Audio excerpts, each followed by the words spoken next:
Welcome to another episode of the Federal Newswire Lunch Hour Podcast with your host, Andrew Langer. Well, hey there, everybody. Welcome to another episode of the Federal Newswire's Lunch Hour Podcast. I'm your host, Andrew Langer, and if you are watching us on YouTube, you know you can check us out on one of the many fine podcast platforms at which you can find the Lunch Hour. If you're listening to us on one of those platforms, check out what's going on in studio, especially as I'm back in our wonderful studios to record this episode today. Joining me today, Shanker, I didn't pull out your full bio because it's lengthy and it gives me all kinds of envy. But we're talking with Shanker Singham, who is the chairman of the Growth Commission, which is this fascinating, wonderful, and truly important transatlantic entity that is studying trade issues and engaging in some really unique and strategically important activity. Shanker, tell us a little bit more about the Growth Commission before we go down the road here. Well, the Growth Commission is a body of about, I think we're about 13 independent economists now from around the world. We have about 5 from the US, maybe 6 from the US, 4 from the UK, 2 from Japan, India, Mexico, a couple of other countries represented. Of our US Growth Commission members, we have, I think, 6 people who have represented, who have served in the US government at various different levels. And the job of the Growth Commission is to advise G7 countries on why economic growth has been stalled in the G7 for the last probably 25 years, actually, even before the financial crisis, and what the prescriptions for change are and how we can actually get the particularly the UK, Western Europe, and to some extent the US growing again. Well, I know we're going to talk in a minute about what's going on in Paris as we're recording this later this week, but I want to talk to you about this white paper that you and I chatted about a couple of weeks ago in DC, because we've obviously been spending a lot of time in the U.S. and elsewhere talking about trade policy and the role that tariffs and protectionism play and how we need to set a level playing field. But this new study that you guys have done at the Growth Commission, this takes it in an entirely new direction, and it is so vitally important. Talk about the study.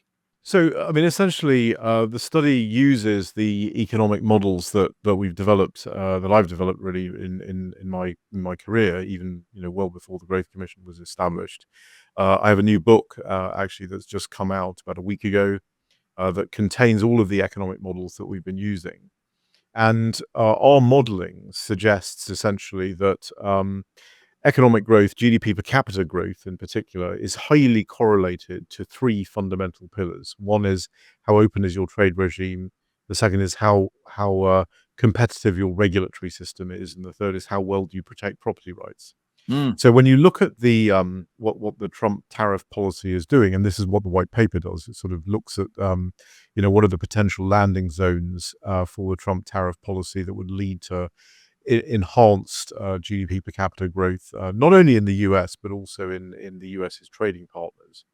What we find is that while we have done a pretty good job of lowering tariffs in the last, let's say, 70, 80 years after the Second World War GATT system, we have done a pretty non-existent job of reducing regulatory barriers, domestic competition issues, protecting property rights, etc. And so if you look at the numbers, essentially you have, effectively a situation where we've done a good job of eliminating the barriers that affect about 20% of net GDP per capita, but we've done virtually nothing about the 80% right that affects GDP per capita. So I think if you look at the Trump correction, and I think it's, you can either call it a realignment or a correction. Sure. It's essentially saying, well, we're going to go backwards in some senses. In other words, we're going to increase tariffs, which is obviously not what we've done globally around the world for the last period, in order for us to use the size of the US market to ratchet down these distortionary practices, regulatory barriers, lack of protection of IP, all of these 80% barriers that negatively affect US exporters. And we're going to use the size of the US market and the attractiveness of the US market to do that.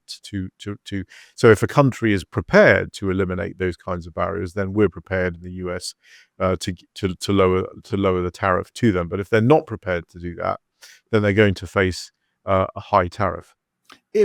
If economics is an exercise in sort of the examination of mass psychology, and I think you can, there's some folks who would explain this. I mean, essentially, this is what we're talking about here. It's the use of these things like tariffs as a tool, right? It's a tool in the toolbox to provoke a reaction, right? What you're trying to do, it's not.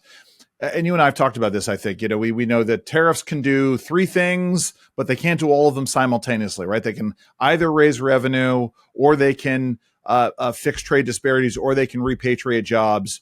You can do two of them usually at the same time, but you can't do all three. But really, what we're talking about here is the use of them as a tool to force change. That's what you're saying, isn't it? Yeah, and I think the administration's not using the tariff per se to do that. What they're doing is they're using the size of the US, or the attractiveness of the US course, market. yes. Yeah. So essentially, and the US is probably the only country in the world that can do this, because the US is the only country that has that combination of high GDP per capita and a very big market. I mean, there are lots of countries with high GDP per capita. Singapore, Hong Kong, Luxembourg. I mean, these are small countries, so they're not going to be able to do this kind of thing. As Dudley Moore said, they're so small we could have the whole country carpeted. Go ahead. I'm sorry. Indeed. Yeah. So given the fact it's a major tool that the Trump administration can deploy, I think it's unsurprising that they have finally deployed it. I mean, I think what is surprising perhaps is that it hasn't been deployed earlier on in this process. I mean, I think what the Trump administration was saying. Shanker, you hadn't written the book yet, so no, I mean, but what Jameson Greer would say, who's USTR, is, and he's written an op-ed about this. He's called this a new a Trump trade round, and a lot of people reacted to that and said, "Well, what do you mean? It's a US bilateral thing, and whatever." But actually, if you look at what's going to happen, what they've done is they've gone to sort of pre-Tokyo round, which is a trade round in the 1970s, tariff levels, and they've said, okay, we were supposed to negotiate the reduction of these barriers in Tokyo, and then in the Uruguay round, and then famously in the Singapore 1997 ministerial, we were supposed to touch all of these issues. And then we were supposed to, if you recall, have the Seattle trade rounds launched in 1999 in Seattle. So by the time you get to 2005, we should have completed that process. We should be in a pretty good position with regard to these kinds of domestic issues and regulatory barriers and so on. Now, unfortunately, what happened is all of this collapsed in 1997. Right. And it's important to note that this did not collapse. People will remember the riots on the streets in Seattle in 1999. Sure. But that's not what collapsed the trade round in 1999, and it's not what collapsed the Singapore issues in 1997. The developing countries were the ones who collapsed both of those rounds. The developing countries, particularly led by India, Brazil, South Africa, to some extent China. Hold on, Shanker. Countries with large populations but low GDP. Yeah, and they basically said, no, these are matters of domestic sovereignty. You can't get into how we regulate, and trade is just about tariffs, which is nonsense. I mean, trade can only be about tariffs if your tariffs are incredibly high. Because then nobody can get into your market, so none of these effects actually have any effect on anyone anyway. So it was a nonsensical position to take. It was immensely damaging to US interests around the world. I think one of the reasons, frankly, that USTR has not been particularly receptive to India in this process is because India has always been the leader of this kind of movement against what we're trying to accomplish here, and a leader of other countries, bringing them to the table. And there's been this sort of unholy alliance in the WTO of China, India, Brazil, South Africa, essentially blocking any form of progress in these areas. And not only blocking progress, but even doing things that make no economic sense at all, even for them, which is, things like the moratorium on e-commerce. You don't want to put customs duties on e-commerce. Well, they block that. Any kind of plurilateral activity, in other words, where a group of countries gets together and says, you know what, the trading system's not really dealing with this issue. We want to deal with this issue. Let's deal with it together in the context of the World Trading Organization.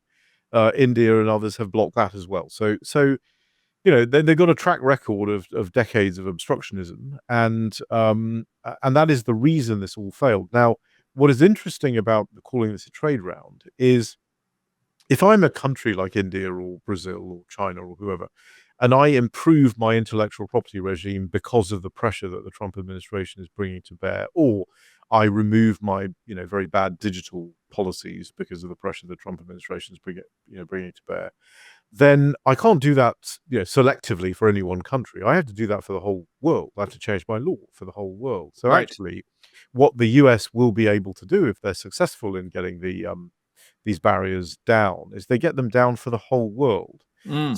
So this is a little bit like in the 1930s when we started this process of trying to eventually lower some of these tariffs through the Cordell Hull. He was the Secretary of State who famously embraced the sort of reciprocal approach where you take the person who's got the most to gain from a lower tariff, which is the principal consumer of goods, and you take the principal supplier of goods, you put them together, they're going to get a really good deal, and you spread that deal through most favored nation to the whole world. That's Right. how the Cordell Hull system worked, and this is kind of a similar thing. Sorry, go ahead. No, it's a similar thing in the sense that if the US can do this, and again, only the US can do this, then every country in the world is going to be benefited by the reduction of these barriers, and including the countries that have the barriers in the first place. One of the reasons you said earlier on, all the big countries, big populations, low GDP per capita. Well, why do they have low GDP per capita? Because they have these kinds of laws and Right. distortions and regulations in place. What I appreciate about this is that it distills from and builds on the work of others that are out there, right? The work, for instance, Hernando de Soto that I know you and I have talked about as we're recording this. The Competitive Enterprise Institute is about to fet Hernando de Soto, the Institute for Liberty and Democracy, and the author of one of the books that changed my life, which was the Mystery of Capital, and it adds additional dimensions to the work. For those of you who don't know, De Soto wrote this book, and it essentially talks about, and to some extent also Richard Pipes in Property and Freedom. The two of them together sort of chart the boom and bust cycles of economies based upon how they protect private property rights. But it's not just real property rights, but it's intellectual property rights. And then you get into the issue of how regulations impact this, and then the other kinds of trade policies. That's what I so appreciate about what you're doing, what you've done in the book, and what you're doing in the white paper. Yeah, and what our economic models show Right. is that basically those three things that I mentioned, trade, competition, and property rights, those are the fundamental drivers of GDP per capita. Improvements in those areas lead to very direct, correlatable, robust GDP per capita changes. So we know those three things are like three dimensions, to use Right. your language, sort of three dimensions of wealth creation. And if you get those three things right, you will create wealth. If you don't get them right, you will destroy wealth. And it's really as simple as that. Isn't that interesting? You can chart it on an X, Y, and Z axis there in a way that, we always think of these things almost in a two-dimensional way of looking at it, right? The way you look at a line graph or a pie chart or what have you. But in this case, you're really talking about adding that other axis to it, and it becomes a whole. But this is as we understand these things. I mean, you come back and you think about why folks didn't do this stuff in the past. There wasn't a lot of discussion outside of academic circles and very dry policy circles about the impact of regulations. I think I mentioned to you it was the 2016 primary at which I first heard a candidate utter the phrase regulatory budgeting on the stage, and I'm like, wait a minute, it's taken. I'd only been involved in the activity for, at that point about 15, 20 years. Yeah. So we are at a moment now where we are able to better understand these things in those three dimensions, aren't we? Yeah, and a couple of things on that. I mean, one of the things we include in the white paper is an ordinal index of countries that are distorted. So we got literally an order of the most distorted or the least distorted to the most distorted. Sure. And what we find actually that's quite interesting is if you look at the data we got data at 2010, 2009, all the way through 2019, and then we've got data all the way through 2024 as well, using the 2010 to 2019 set because of avoiding the COVID break and so on.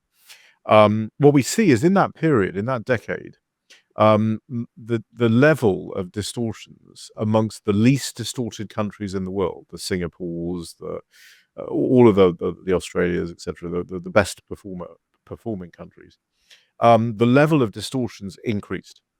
Mm. So the weight of distortions dragging down the global economy increased.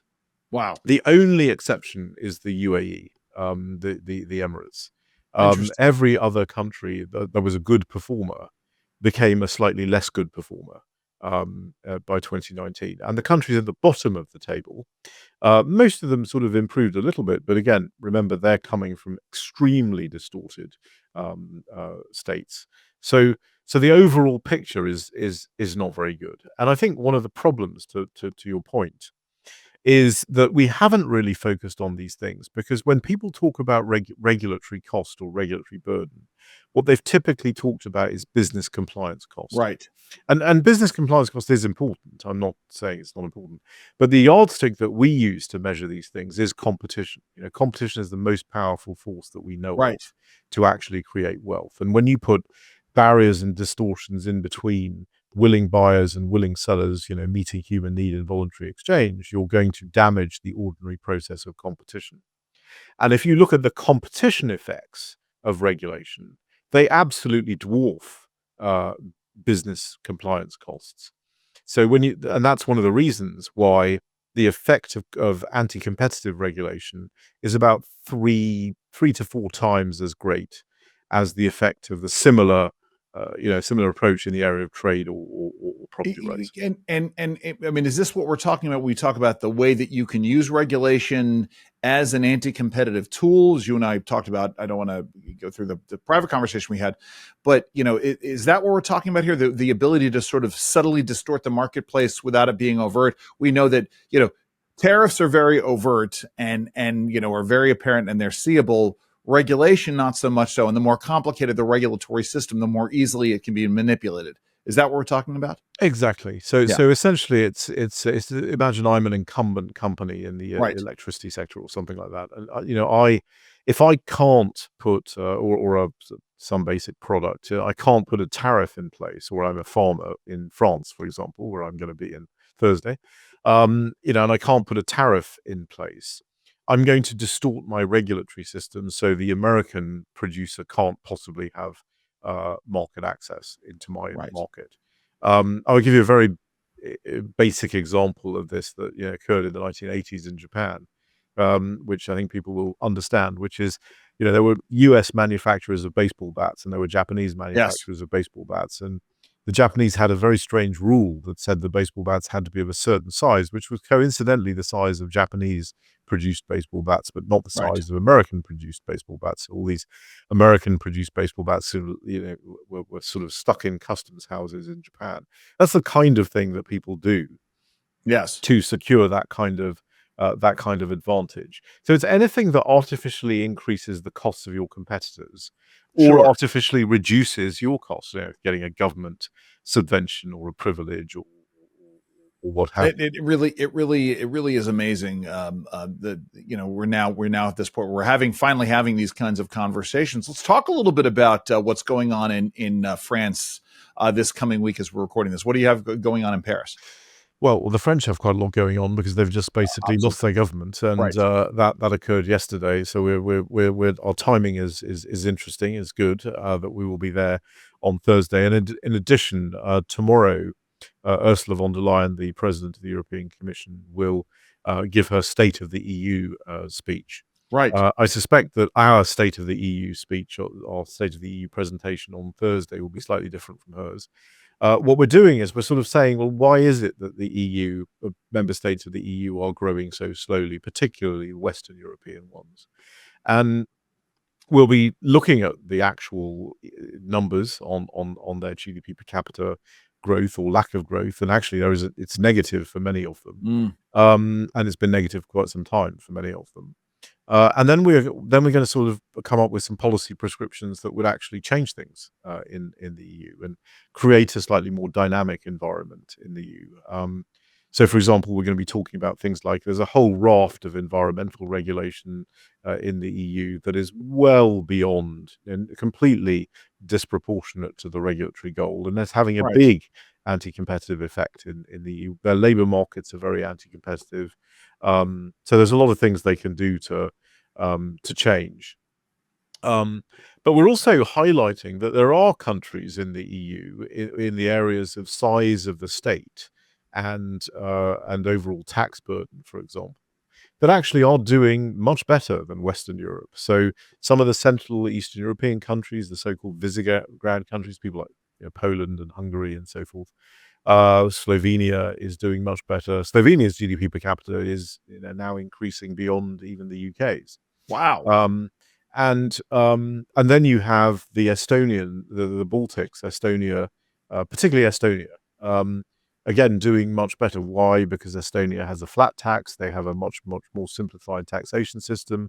The public sector is not such a huge percentage of the economy. In the EU, Western Europe, the public sector is typically 55% of the economy. Wow. That's astounding. So if the majority of your economy is not actually producing any wealth, then you've got a big problem, and that is why they're in the mess that they're in. Listen, Margaret Thatcher said it best, right? The problem with socialism is pretty soon you run out of other people's money. I mean, that's essentially what we're talking about in practice, isn't it? Well, I think they have run out now, as Yeah. as we're seeing from the debt to GDP ratios in France and Germany and the UK. It's completely unsustainable now. And I think this is the reason, and the reason the French government has fallen, unfortunately, is that the French government was actually trying to cut the welfare costs and cut the size of the state, and both the right and the left united to say that this was not going to happen.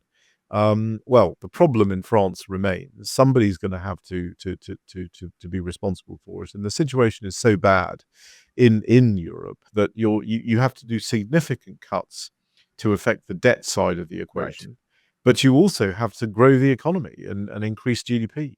So you have to do both of these things, and you have to do both of them with a sense of urgency. Otherwise, these countries are going to be in very big trouble.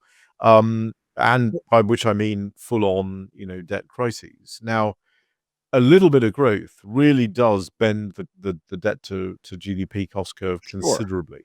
So it's not that we don't know what to do.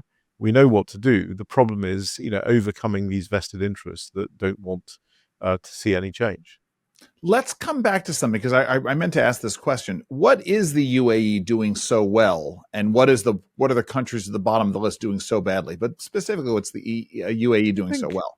I think one of the elements of our index is, if you look at the trade pillar, that is not only tariffs and all the sort of border measures and things. It's also something called trade facilitation, which is how well does your customs system work? How quickly do goods actually move through your borders and ultimately to consumers? And that is an area where the UAE is top of the world. I mean, they've done extremely well on trade facilitation, and trade flows very quickly in the UAE. So that's and what we found in our model is about half of that pillar is trade facilitation.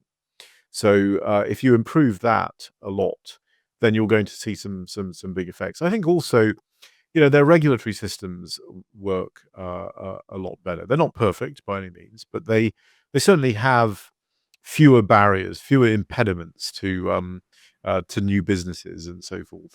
So if you make it easy to unload a ship, and you don't have a lot of intermediate steps in getting the goods off the ship and onto a truck or a train, and then onto something else, and then to the consumer's hands, imagine that. It benefits the consumer, doesn't it, Shanker?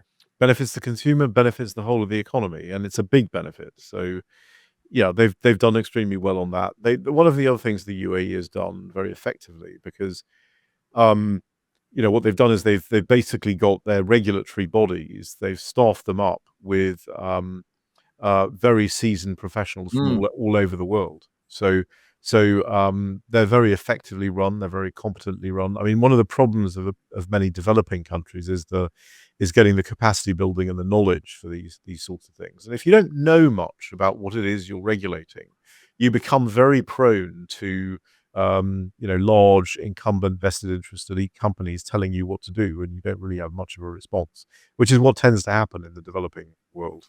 What about finance and the cost of borrowing money? We just got through well, depending on who you talk to, an anemic jobs report in the U.S. There's some question as to whether or not that data is entirely valid. But setting all of that aside for a moment, interest rates are still relatively high in the U.S., and so it costs more to borrow money. If you are not just a large corporation, but even a small business, and it costs you more to borrow money to invest in your business, that's a problem, isn't it? Yes.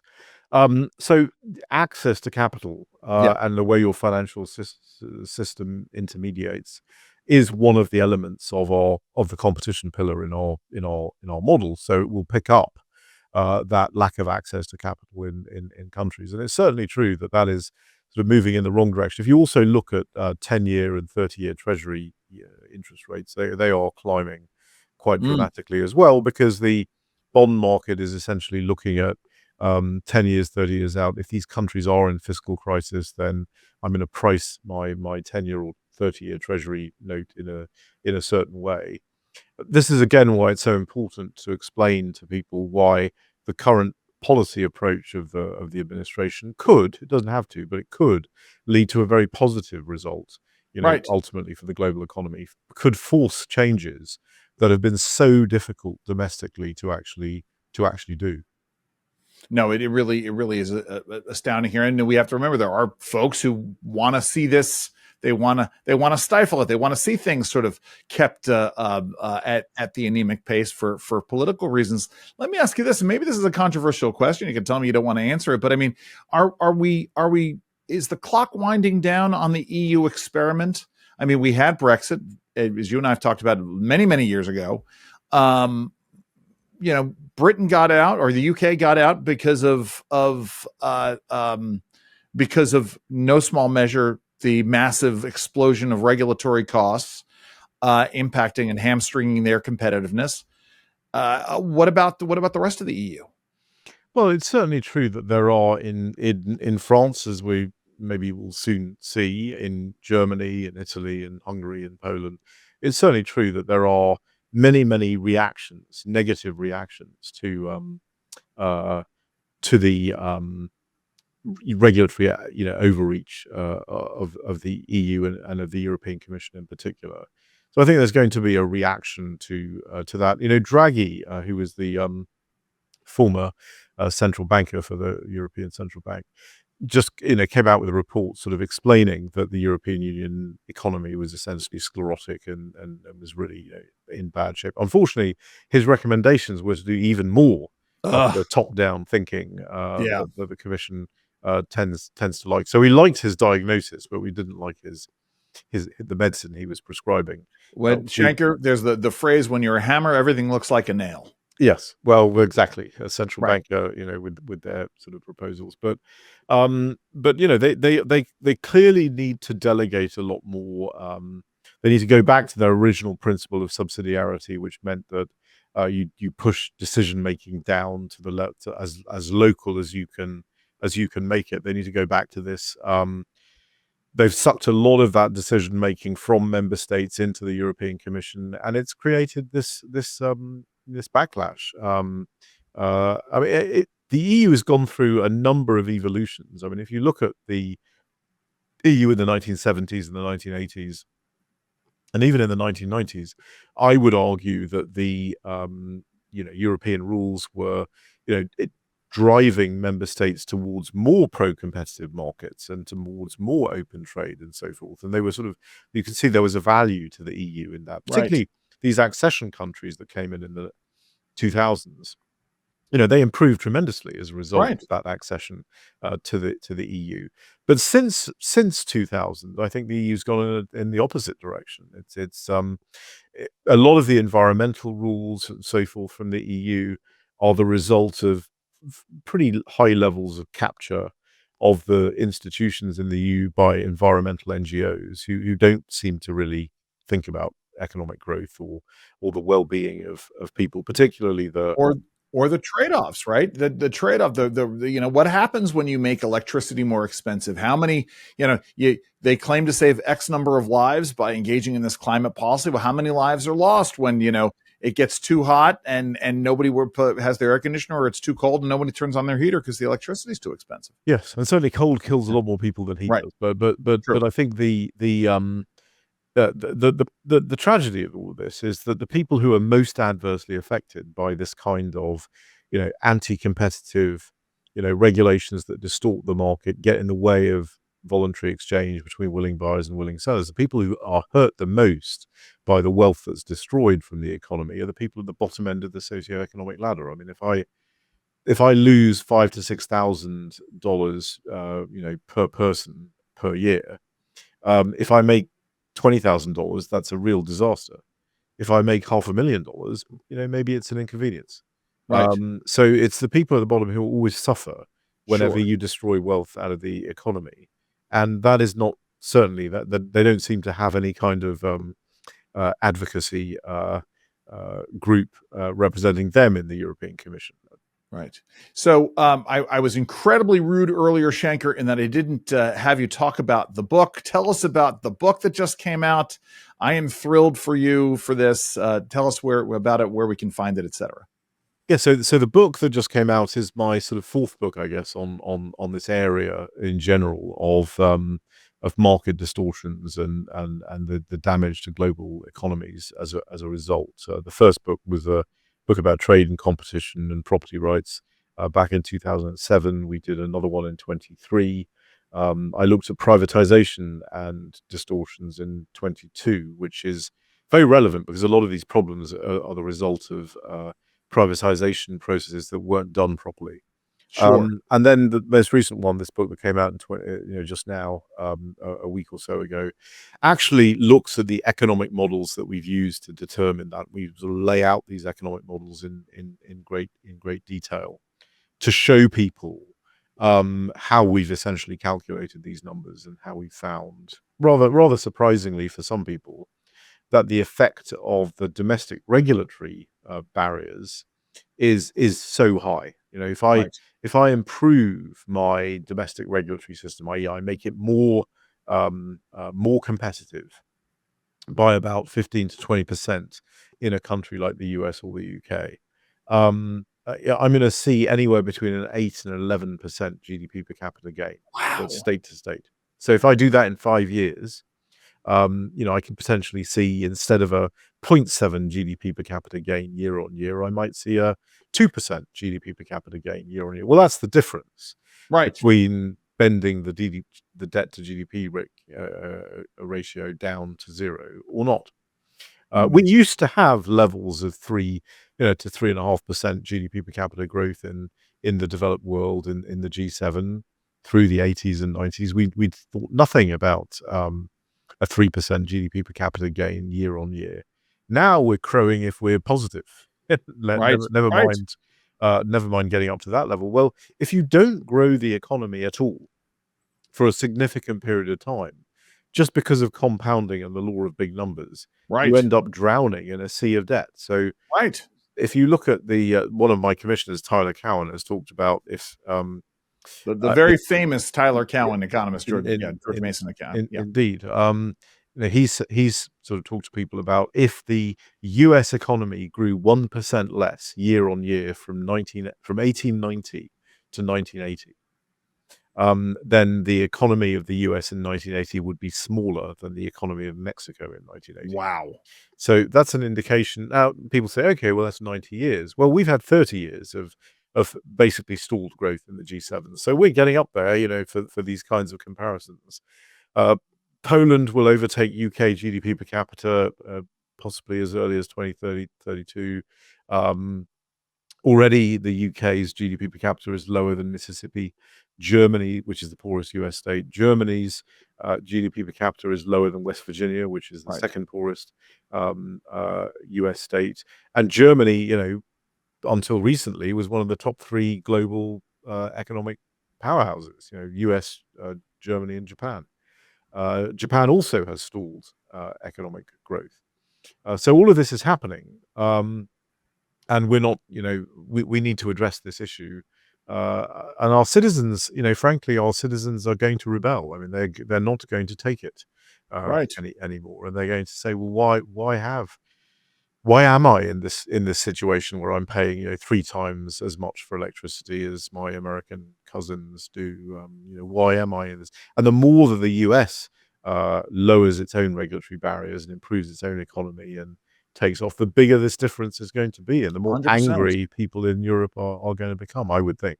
I mean, this is the whole reason behind all the opportunity cost of regulation work that I do, and whether it's twice twice as expensive or 4 times, or as I somewhere up above 17 times as costly. It's nevertheless huge. Shanker, how do folks find out more about the good work you guys are doing at the Growth Commission? Well, Growth Commission, you can go to the website, which is www.growth-commission.com. The book, if you go to shankersingham.com, that's probably the easiest way of finding out information about the book. I want my signed copy. That's all I'm asking for. Next time I'm with you in DC, I'll give you one. Absolutely. Listen, as I said, my brain always grows quite a bit when I chat with you. Our guest has been, thank you so much, Shanker. Thank you so much, very much for joining us today. Thanks very much. Our guest has been Shanker Singham. He is an author. He is an economist. He is the chairman of the Growth Commission. Go and check them out. And this brings us to yet the close of yet another episode of the Federal Newswire's Lunch Hour podcast. If you're watching us on YouTube, check us out on the many fine podcast platforms that are out there. If you are listening to us on one of those many fine podcast platforms, check us out on YouTube. Leave us a like, leave a comment, hit the subscribe button, and let your friends and family members' friends all know how much you are enjoying the show. I'm your host. I'm Andrew Langer. Enjoy the rest of your lunch. This has been the Federal Newswire Lunch Hour Podcast, hosted by Andrew Langer. Check out the Federal Newswire's family of websites, as well as their social media stream.